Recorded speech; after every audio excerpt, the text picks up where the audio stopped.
तर नमस्कार मित्रांनो, आजचा ब्लॉग असेल गुहागरची जी आमची ट्रिप झालेली त्याच्याबद्दलचा. त्यामध्ये खूप सारे स्पॉट्स होते. त्या स्पॉट्सचं एक कंपायलेशन व्हिडिओ म्हणून हा बनवलेला आहे. तुम्ही शेवटपर्यंत बघा, तुम्हाला नक्की आवडेल. हा आयडियल क्लासची केलेली ट्रिप होती, त्याच्यातील सगळं कंपायलेशन आहे. And special thanks to Patel sir, Patel madam, माझे सर्व सहकारी आणि विद्यार्थी मित्र. तर आम्ही निघालेलो सहलीला, पण इथं कोण आलंच नाही. पण आपली गँग तर इथं आहे.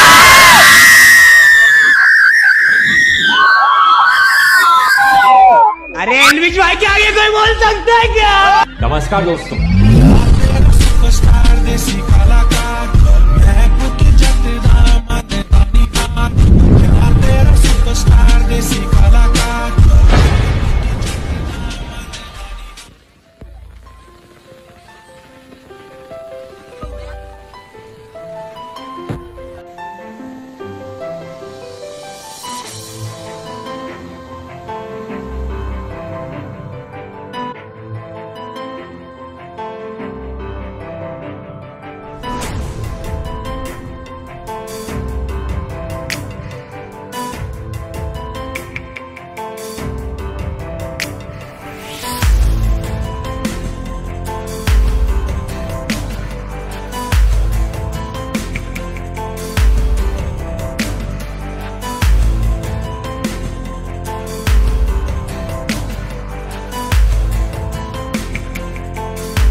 दीवानों ने इस दुनिया में, दीवानों ने इस दुनिया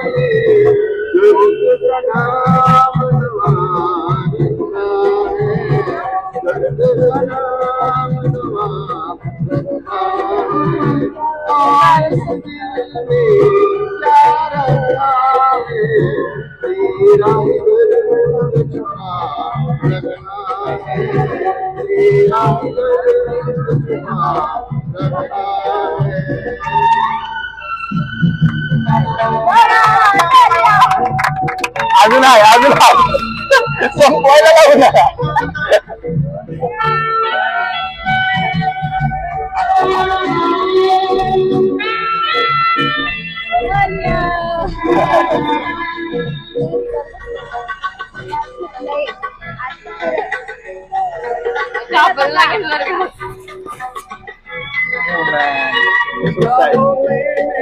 ₹1000 पाहिजे. हो आम्ही काय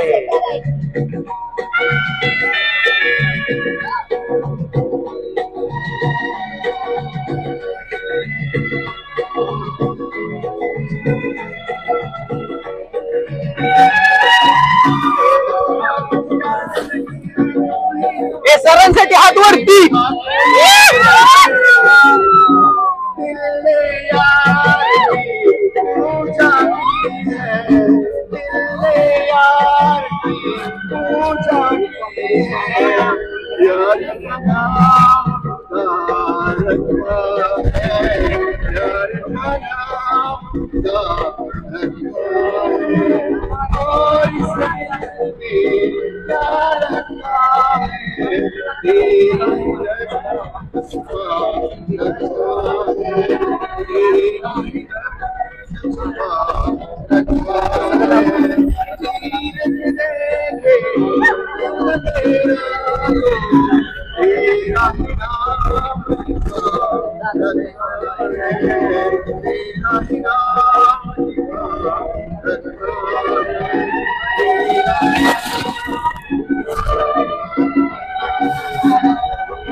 अरे सिद्दीक निघालास. चला पटकन सगळ्यांनी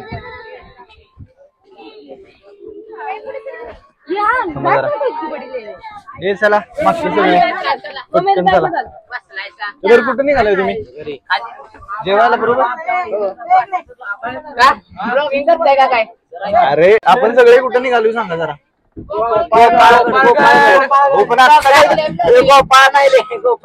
आता काय करायला लागलो? आता आपण इथे जेवाय निघालो. जेवाय निघालोय मित्रांनो. आपण जेवाय निघालोय. अरे बापरे हे काय झोपले तिथे?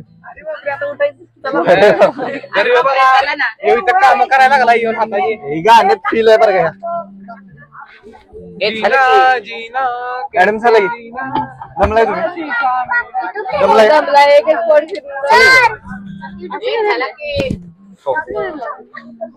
आहे का? दोन पडेल बिडेल नाही तर चल लवकर आहे. तुझं कोण आहे का माग? चल लवकर. हे चल लवकर असतात.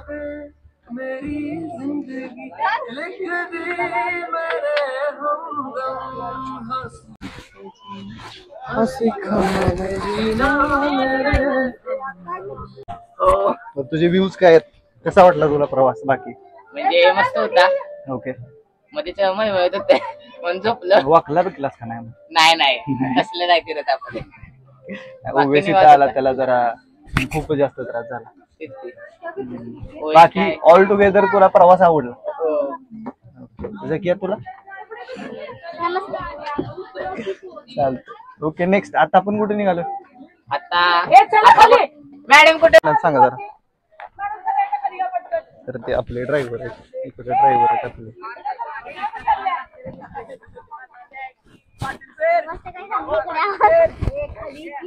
एक खाली मॅडम ओरडायला लागल्यात. पावडर लावे. आलो आलो. चेहरा धुवायला पाहिजे राशी पावडर लावून उपयोग नाही. फेस वॉश पाहिजे का आहे माझ्याकडे. काय? ठीक चल करायचं सगळी तयारी लागल्या असं ते कोण बघणार आपल्याला आपल्याला नाही पण पोरं आहेत तरी हो त्यांना बघणार कसे छोटवाले पॅकेट आणले कुठे ठेवलं काय माहित. वॉटर लागणार का? हो हे आले बरं. नुसता चेहरा धुतला असता आणि पावले असते का? त्यावेळी फोटो काढायचंच नाही काही धुणं आता देवाला होण्यात बसलं नाही सगळं जाणार आहे चल. ओके मग जीवन काढू काय प्रॉब्लेम आहे त्याला काय नाही जीवन करू बरोबर आहे. बरं चला चला पण ओवेस मी तुला स्वतः असा ओळखून होतो की तू एक स्ट्रॉंग व्यक्ती आहेस पण तरी तुला मनमळण्यासारखं झालं म्हणजे बघून जरा मला वकलच का काय. या लवकर शगुप्ता अरे दिसणार झाले काय मला. अरे क्लास चला लागलं लवकर हा विक्ट्री विक्ट्री काय चला गाईच चला तर आपण बघू शकता यो सगळ्यात आतापर्यंत भेटलेला वायझेड पोरगा यो असतात बघा यो बस मध्ये बसला काम करतो हाताची. अरे याच माहिती बघा गापता येऊ आपण बघू शकता त्यावेळेला गापता स्लीपर घालून आलाय काय बोलायचं सांगा. कुर्त्यावर जॅकेट घालतो यो. ऍक्च्युली व्हिडिओ अपलोड व्हायच्या आधीच रिस्ट्रिक्ट होईल असं काय बोलू नका. बोल झाली की पोचलो आपण तिथे. अजून एक 12 किलोमीटर नंतर गोवा. अरे हो लाईट हाऊस का तालकेश्वर बरोबर राईट. आज काल बघितलं ऐक जरा तालकेश्वर पासून किती मंदिर आहे फोर्ट आहे तो लांब आहे अजून 12 किलोमीटर. अवघड आहे. इथून पुन्हा ती मंदिर आणि मंदिर करून सी असं आहे. गोपालगड किती किलोमीटर गोपालगड नाही रे जरा बा, गोपालगड जरा सर रिसर्च घेऊन इथं आत्ता पण आहे ना हा. हे लोकेशन पासून टाक गुहागर सॉरी गोपालगड फोर्ट. सलमान काय करतोय सर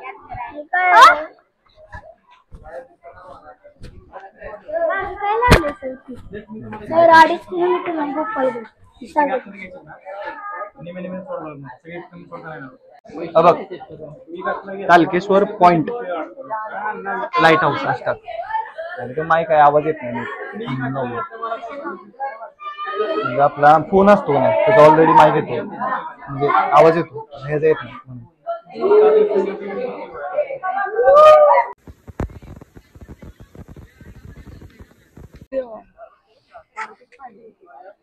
आता डॉल्फिन दिसला.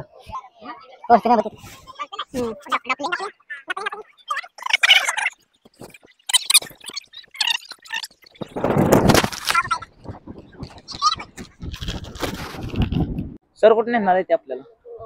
बघ आता आपण कुठे आहे सांगा जरा. गोपाळगड. गोपाळगड नाही लाईट हाऊस चालू आहे ना. लाईट हाऊस मध्ये आहे. बघा तिथे मासे पकडायला लागलेत. तर मित्रांनो आम्ही आता आलेलो आहे Tarkeshwar lighthouse lighthouse वर. तिथे बघा मासे कसे पकडायला लागले. बरं त्याला काय म्हणतात सांगा. काय म्हणतात असतील काहीतरी मजा. अँटेना. कौन है ये लोग कहां से आते हैं ये? खंबा. लाईट केव्हा लाईट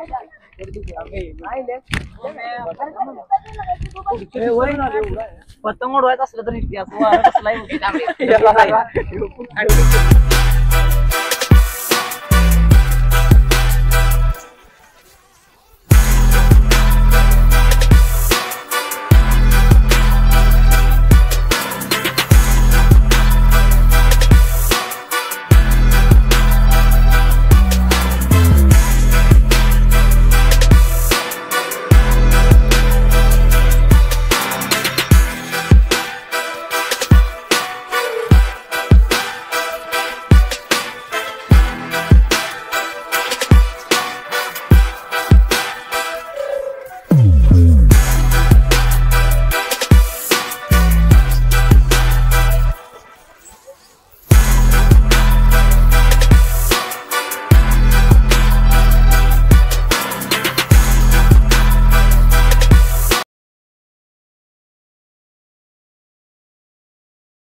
नमस्कार परत येताना त्याला की समजा जरा की आपण तर त्यावेळेस काय करायचं समुद्र किनार पट्टी बघायची उंच डोंगर बघायचा त्या डोंगरावरती 2-3 टन एकदम कोयला जायचा राखील घेऊन त्या प्रकाशावरती त्यांना समजा की आपण त्याला डेव्हलप केलं नंतर कंदील आला कंदील डेव्हलप केलं नंतर बनर आला आपण सोबत डेव्हलप करा त्याच्यानंतर त्याला थोडं अपडेट केलं 1960 मध्ये हे सोड केलं गेला इलेक्ट्रिसिटी आलं इलेक्ट्रिसिटीमध्ये काय करतं खाली तीन हॅलोजन पॅकेजन खाली आपला मोटर लावला आपण काय ते मोटर काय करतात सुटतात एका मिनिटात 4 वेळा करतो पूर्ण करतो त्याचे फिल्म तयार होतं जे साईडमध्ये ग्लास येतं ते डायोप्टिक प्रकारे प्रिझम टाईपमध्ये वर्क करतो हे डायोप्टिक ग्लास म्हणतात आपण त्याला ते काय करतं डायोप्टिक ग्लास जे लाईट ऑन होतो लाईटला रिफ्लेक्ट होतो लाईट रिफ्लेक्ट होतो त्या प्रिझमचा लाईट पडत नाही त्याला असं स्ट्रक्चर केलं गेलं की साईडमध्ये गोल बाउल आहे त्या बाउलमधून फक्त हा बीम बाहेर पडतो फक्त बीमच बाहेर पडतो साईडमधून ग्लासमधून लाईट बाहेर येत नाही एका मिनिटात 4 वेळा फिरतो चारी बाजूला बीम बाहेर पडतो 3 साईड चौदा 3 बाउल स्ट्रक्चर केलं साईडची ग्लास ह्या ग्लासमधून प्रोटेक्ट बाहेर येत नाही त्या साईडच्या ग्लास करू ग्लास लाईट बाहेर येत नाही मग जो गोल आहे त्या बाउल मधला येतो हो त्या बॉल मधून फक्त प्रकाश बाहेर पडतो बाकी याच्यात काय पडत नाही त्यातून बाहेर काय खाली त्यातून काय पडत नाही बाउल ते एका मिनिटात 4 वेळा करतो त्याचा RPM 15 आहे दर 15 सेकंदाला एकदा पूर्ण ती फेरी कंप्लीट करतो अशी एका 15 सेकंदामध्ये 3 वेळा फ्लॅश होतो 1, 2 आणि त्यासाठी 3 तर त्याला स्पॉट फ्लॅग आहे त्याच्यामध्ये आपण कोणती रिपेअरिंग वगैरे काय करतो तरी फ्लॅश म्हणून आपण रिपेअरिंग करतो म्हणजे दर 15 सेकंदला एक फ्लॅश ऑन होतो असं गोल गोल फिरताना असं ह्याचा लेक आला दुसऱ्या लगेच 7 सेकंद आहे दुसरा लगेच 7 सेकंद आहे असं ते 14 सेकंदामध्ये 3 वेळा ते कम्प्लीट होतं ते 14 सेकंद 15 सेकंदाला ते पूर्ण एक कम्प्लीट होतं साईडला पाठीमागे दिसतंय तुम्हाला तो रडार काय करतो सिक्स कुठं आहे हे रडार हे पुढे तुम्हाला टेक्निकल तुम्हाला समजेल की बाबा ते कुठे होती ते बघून घ्या रडार म्हणजे काय रडार काय करतं हे रडार फक्त स्कॅन करतं एका मिनिटात 4 वेळा फिरतो दर 15 सेकंदाला तो 120 किलोमीटर पूर्ण एरिया स्कॅन करतो तो जो आहे तो रोटेट होतो 360 डिग्रीला पूर्ण रोटेट होतो असं गोल फिरत राहतो दर 15 सेकंदाला तो पूर्ण 120 किलोमीटरचा स्कॅन करतो याच्यामध्ये वाहनं आणि सीट एका मिनिटात 4 वेळा तो आपल्याला करतो हे डेटा आपण कलेक्ट करतो इकडे पाठीमागे इंटरनेटवर एक रिसीव्ह करतो एक ट्रान्समिट करतो आपण डायरेक्ट ट्रान्समिशन करतो कम्युनिकेशन करतो घेतला डेटा इथे कलेक्ट करतो कलेक्ट केला डेटा आपण पुढे दिल्लीला आणि मुंबईला पाठवतो खाली तर दिसते तुम्हाला तो कॅमेरा आहे तो कॅमेरा 120 किलोमीटर 120 किलोमीटर उडी मारली तर ती प्रॉपर क्लिअर दिसते कुठला कॅमेरा आहे वाईट केलं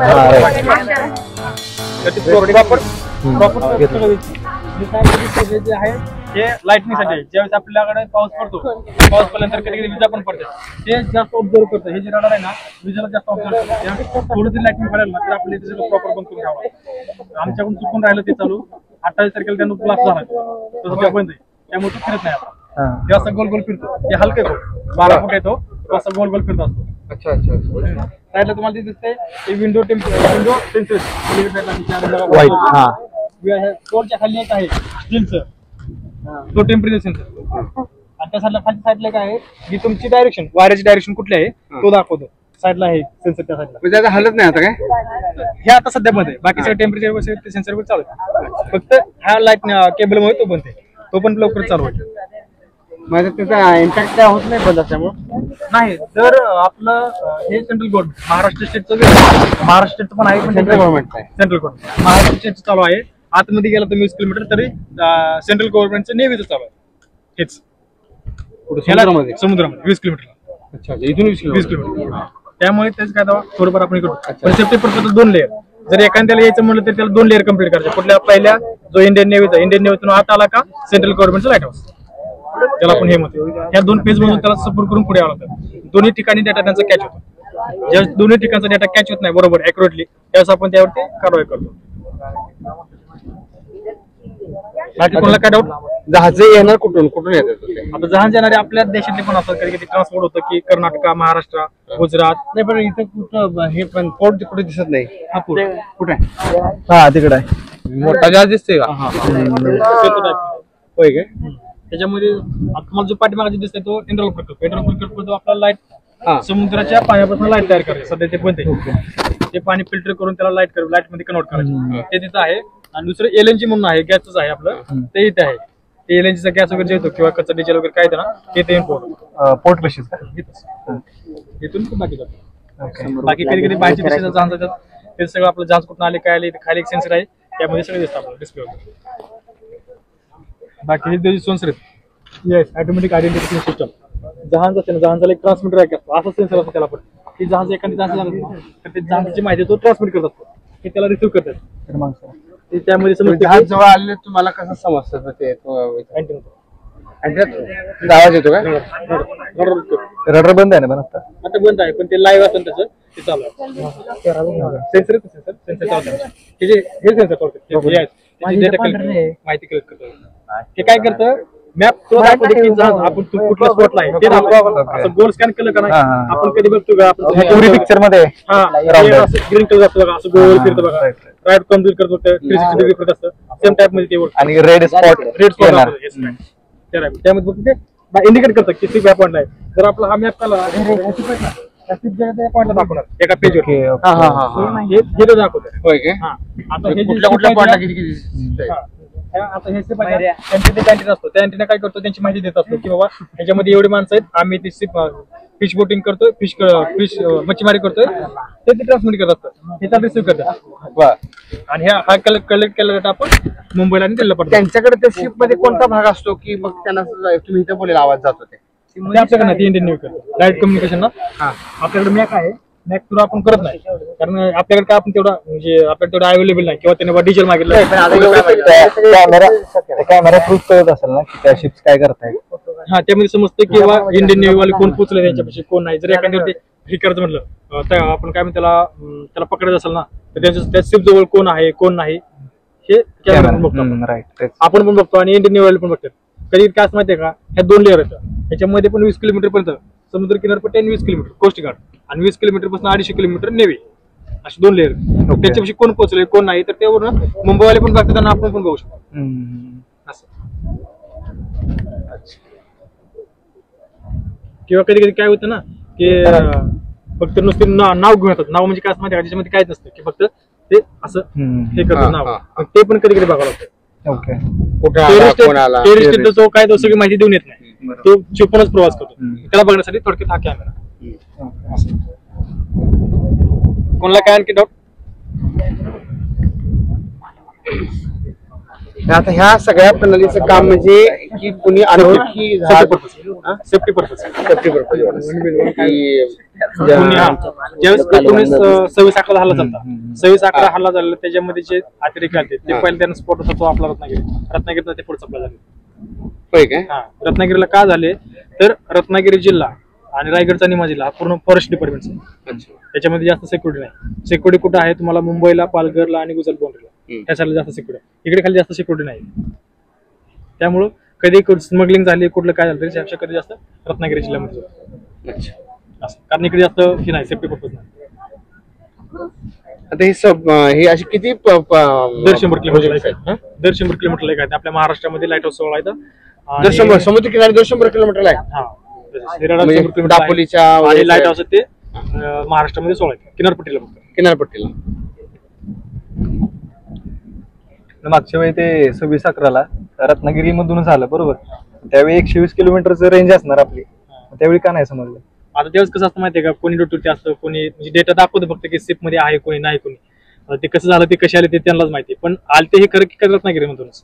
कारण आता एका सिप मध्ये किती जण लोक आहेत ते दाखवू सांगतात की बाबा आम्ही 8 जण आहोत, पण प्रॉपर मध्ये 8 जण आहेत का आपण कसं बघणार? तर हा पण पॉईंट कधी कधी होतो ना, कारण मी तुम्हाला आधी सांगितलं की सेफ्टी पर्पज इकडे थोडीशी कमी आहे. जे आपण सेफ्टी करतो ना ते सेफ्टी पर्पज इकडे थोडीशी कमी आहे, त्याच्यामुळे ते आतमध्ये एंट्री करतो. कॅमेरा किती किलोमीटर वर चालतो? 120 किलोमीटर चालतो. त्याच्यामध्ये समजलं तरी पण नाही दिसलं. आता कसं असतं ते प्रत्येक चालू नसतं ना. आपलं ज्यावेळेस डेंजर झोन दाखवतं आपण कधी काय ते डायरेक्ट 24 तास आपण त्याला बघत बसत नाही. ज्यावेळेस काय काय होतं हे स्कॅन करते, स्कॅन मध्ये तुम्हाला सिप दिसते पण ह्या सेन्सरला त्यांचा डेटा अवेलेबल नाही होत, त्या पर्पज मध्ये आपण ते युज करतो. Okay okay. असं 26/11 हे समुद्र किनाऱ्याची ही बॉर्डर आहे, बॉर्डरवरती देखरेख करण्यासाठी हा सगळा भाग आहे. बरोबर का? जर एखादी सिप आली, दुसऱ्या देशातून सिप आली, दुसऱ्या देशातून सिप आली तर ते अशी डायरेक्ट मुंबईला जात नाही. तर ते काय करतं पहिल्यांदा समुद्र किनारपट्टीकडे येतं, पहिला समुद्र किनारपट्टी जवळ करतं आणि समुद्र किनारपट्टीला एक थोडंसं अंतर ठेवून एक 10-20 किलोमीटरचं काय अंतर ठेवून ते पुढे चालतं. त्यामुळे ते जहाज कधी कधी भरकटत नाही. जर मधून जहाज येतं ना ते भरकटतात, त्यांना पण थोडं सिग्नल दिला पाहिजे ना, तर सिग्नल तिथे पण पोहोचत नाही, ते भरकटलं तर भरकटलं. आपल्याकडे एक जहाज भरकटला बघा रत्नागिरी साईडला, ते येऊन धडकलं किनारपट्टीला, ते तसंच आहे आणखी. कधी कधी किनारपट्टीवरून जहाज जात असतं एक अंतर ठेवून किनारपट्टीमध्ये 10-20 किलोमीटरचं. कधी कधी सेफचं पण त्यांचं जे रडार असतं त्यांची सिस्टम ज्यावेळेस फेल होते ना त्यावेळेस ते लाईट हाऊस थ्रो ते पुढे पुढे जात असतात. ह्याला टॉसला आला ह्याला कम्युनिकेट केलं, पुढच्या टॉसला गेलं की त्याला कम्युनिकेट करा असं. याचं काम दिवसाचं का रात्रीचं? रात्रीचं दिवसाचं कसं सांगू? लाईट हाऊस नसते दिवसात त्याला सुद्धा रात्रीचं हे 24 तास रडार चालू असतो. रडार नाव आणि याचं लाईट हाऊस आणि जहाजाला दिशा देणारा भाग म्हणजे थोडक्यामध्ये. असं काही सस्पिशियस आलं तर सायरन वगैरे वाजतो रडारला किंवा कॅमेऱ्याला काही डिटेक्ट झालं सस्पिशियस आहे, सायरन वगैरे नाही. ह्याचा रोल काय म्हणला?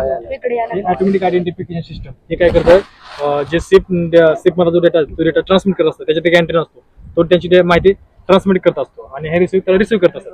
इथे सगळं डेटा कलेक्ट करून आपण पुढे पाठवत असतो. हे फक्त ते डेटा कलेक्ट करतात इथे, बाकी सॅटेलाइट थ्रू आपण कम्युनिकेशन करतो. साईडला 2 अँटेना, एक रिसिव्ह करतो एक ट्रान्समिट करतो. ओके, सगळं टेक्स्ट फॉर्मॅट मध्ये असतं का व्हिडिओ इमेजेस? नाही, टेक्स्ट सगळं टेक्स्ट. जे तुम्ही पिंग असतं सगळं पिंग मध्ये एक विंडोज यामध्ये असतं, विंडोज फाईल ऑटोमॅटिक सगळं क्रिएट होतं. कोणाला काय डाऊट आहे का? काही डाऊट कोणाला काय? चला इकडे ओएस डाऊट आहे ना काय 26-11 नाही?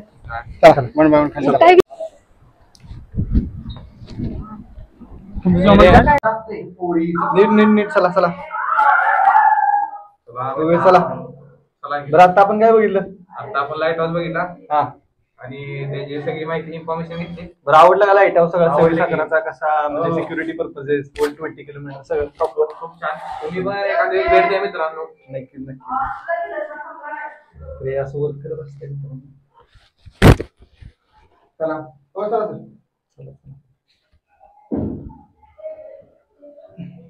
प्रिझम कसलं वर्क करत असते?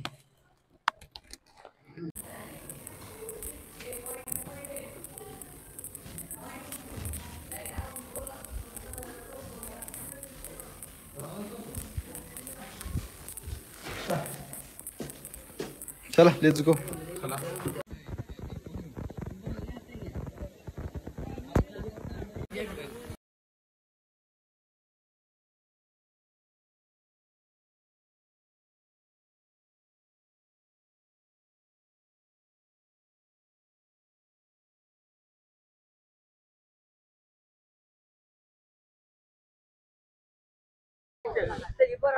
तर आम्ही निघालेलो सहलीला, पण इथं कोण आलंच नाही. पण आपली गँग तर इथं आहे.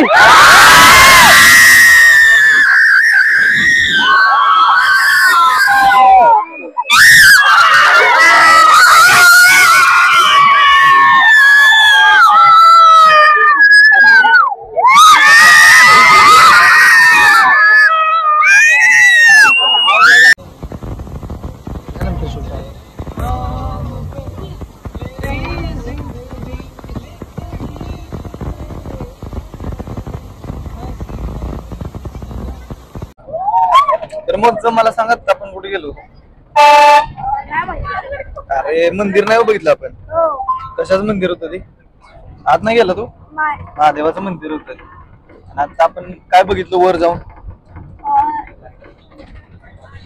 लाईट हाऊस होता ना? तर लाईट हाऊस मध्ये काय काय माहिती दिली त्यानं? काय काम करतं ते? जे बोर्ड येतात ना त्यांना तिथं कुठल्या स्पॉटवर जायचं ते त्यांना कळत नाही, तर ते लाईट त्यांच्याकडे देतात आणि त्यांना कळतं. ओके, म्हणजे बोर्डला रस्ता दाखवण्यासाठी ते आहे. हा लाईट हाऊस होता कुठं?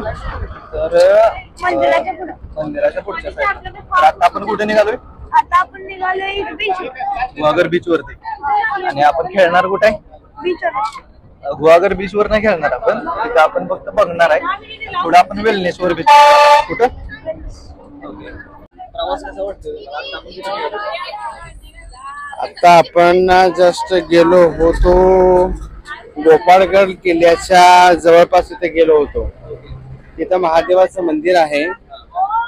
त्या महादेवाच्या मंदिरामध्ये दर्शन आपण घेतलं सगळ्यांनी आणि पुढे आपण तसंच पुढे जो लाईट हाऊस आहे की जो तिथे रडार यंत्रणा आणि जहाज जे येतात किंवा बंदरवरती वगैरे त्याला सिग्नल देण्याचं काम ज्या रडाराचा मार्फत आणि ज्या लाईट हाऊसच्या मार्फत केलं जातं तो असा लाईट हाऊस आपण त्या ठिकाणी बघितला आणि पुढं गोपाळगड किल्ल्याला जाणार होतो पण ते पुढं चालत जावं लागतंय गाडी तिथपर्यंत जात नाही मुलं चालायला तयार नाहीत तिथपर्यंत जायला मुलांचा ओढा इच्छा मुलं जास्त उत्साह तो जो आहे तो समुद्राचा आहे मग आता आम्ही चाललोय गुहागर बीच वरती समुद्र किनाऱ्यावरती आपण गुहागर बीच वरती निघालोय गुहागर बीच वरती आपण थांबणार नाही होत आपण पुढे जाणार आहे होय आता तिथे गेल्यानंतरचा पुढचा भाग वेल्लेश्वर किती राहतोय बघूया आपण वेळ कसा ठरतोय ते बघूया आपण मग मुलांना भरपूर एन्जॉय जो करायचा आहे तो सी शोअरला करायचा आहे मग सी शोअरला गुहागरला बरं वाटतंय का मग तिथून वेल्लेश्वर किती आहे ते बघून वेल्लेश्वरला थांबायचं का गुहागरला थांबायचं तिथे गेल्यानंतर ठरवूया कारण वेळेनुसार आपल्याला पुढचा सुद्धा बीच आहे नाव काय हेदवी का हेदवी मग आता ते वेळेनुसार कारण आता 3:30 झालेत तिथे आता रस्ते तर इथे खूप बारीक आहेत गाडी फास्ट चालत नाही आता तिथं गुहागर बीचला गेल्यानंतर पुढची दिशा आपण ठरवायची आहे कारण तिथे गेल्याशिवाय आपण पुढचा दिशा पण ठरवू शकत नाही दरवर्षी आपण ट्रिपने येत असतो तर यावर्षीचा तुमचा एक वेगळा अनुभव स्पेशल अनुभव काय सांगू शकता एक वेगळा अनुभव म्हणजे दरवर्षी आपण जे ट्रिप जाते ते कुठल्या तरी पार्कला जाते वॉटर पार्कला पण आता जो आहे तो मी मुलांना सांगितलं की वॉटर पार्कला नको कारण काय होते थंडीचे दिवस आहेत आणि थंडीच्या दिवसामध्ये मुलं दिवसभर पाण्यामध्ये नंतर दुसऱ्या दिवशी आजारी पडतात त्यापेक्षा मुलांना निसर्गाचं वेड लागावं निसर्ग सौंदर्य समजावा आणि त्यासाठी मुलांना मी सांगितलं की यावर्षी जी ट्रिप जाईल ते निसर्ग प्राचीन काही गोष्टी म्हणजे मंदिरं वगैरे आणि समुद्रकिनारी त्यामुळं निसर्ग सौंदर्याची सहल यावर्षी आम्ही काढली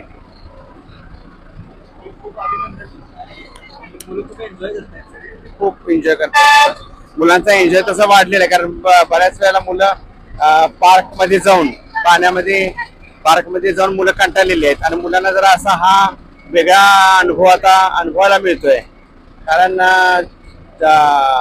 कोयना नगर पासून जो भाग निसर्ग सौंदर्याने नटलेला आहे त्याचा आनंद मुलं खूप उत्साहानं मुलं घेत आहेत कारण हिरवळ त्यानंतर कुंभर्ली घाट त्यानंतर चिपळूणचा भाग आणि घाटाघाटामधून येणारे रस्ते आणि पूर्णपणे झाडी याचा पूर्ण आनंद मुलं घेतात आणि मुलांचा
कसा आहे समंदर.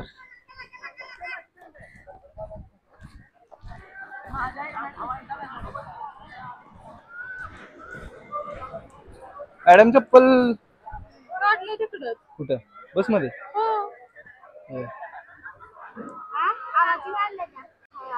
मुलांचा बॅग तिकडे ठेवला तिकडे ठेवताय का? इथंच ठेवतो. थांब. कुठं आलोय आपण? कुठं आलोय आपण आता? आता आपण नाही वेलनेसवर. तुला कसं वाटतं सगळ्यात रिसोर्ट?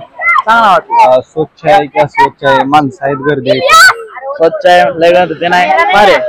म्हणजे इतर गणपतीपुळे वगैरे पाणी देणार आहे नाही. सरांनी बाहेर थांबायला हवं. यार तुम्ही दप्तर घेऊन निघाला आणि चप्पल कुठे होणार आहे? इथंच की कुठे तरी ठेवायचं कोपऱ्यात. द्यायचं फेकून काय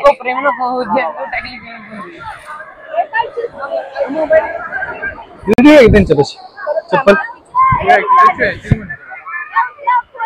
चला बॅगा कुठे ठेवायच्या? ठीक आहे ठेवते तिथे. तू बदली झालायस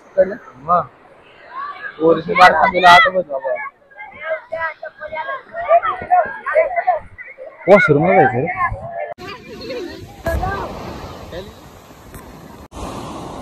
वेलनेसवर बीच आणि तिकडे कोण आहे बघा. मैं हूं बेयर ग्रिल्स और मैं आपको दिखाऊंगा कि दुनिया की कुछ सबसे खतरनाक जगहों से कैसे जिंदा बचकर निकला जा सकता है.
रान काय करतोय बाळा?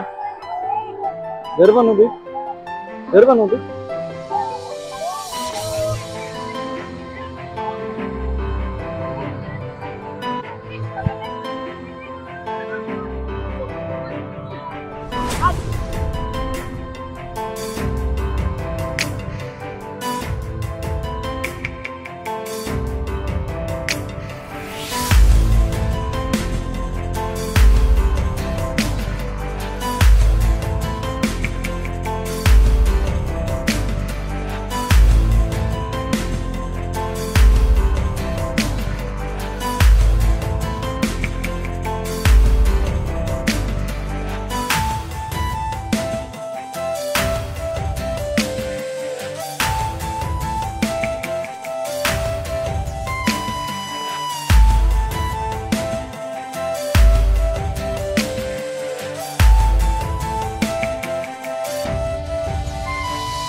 इथे सर्वात महत्त्वाची गोष्ट म्हणजे की समुद्रावरून आल्यानंतर तुम्हाला आंघोळ करायला आणि आम्ही त्या आंघोळ करायला आलो मेन विषय असा आहे की आंघोळीला पैसे घेतात एक व्यक्ती आहेत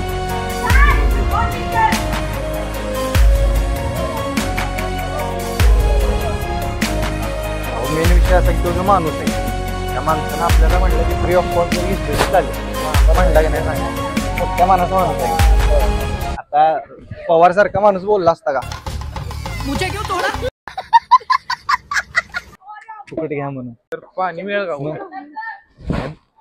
ऍक्च्युली मी एक डॉक्युमेंटरी बघत होतो रत्नागिरीची आणि त्यामध्ये दाखवलं की कोकणी माणसं असतात मनानं मोठी असतात. आता एक्सपिरियन्स घेतला आवडलेला आहे. विचार करा जरा जर आपल्याला इथं पाणी भेटलं नसतं आणि तिथल्या हॉटेलवाल्यांनी जर बघितलं असतं की आपल्याकडे 50 जण आहेत तुम्हाला काय वाटतं त्यांनी 20 रुपयामध्ये दिलं असतं. आणि मागच्या वेळी सहली लावलं होतं त्यांनी 50 70 रुपये काढलं होतं एका बादली माग 70 रुपये घेत होती घेतात. आता ह्या माणसाला पण म्हणता आलं असतं पण 30 रुपये द्या काढू शकला असतं वैश नाही काढलं तर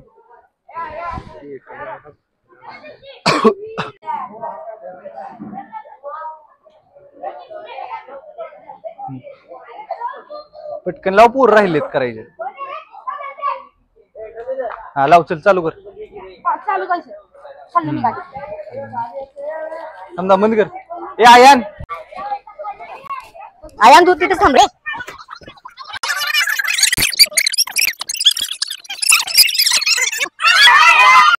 बड़ा हरामी हो बेटा.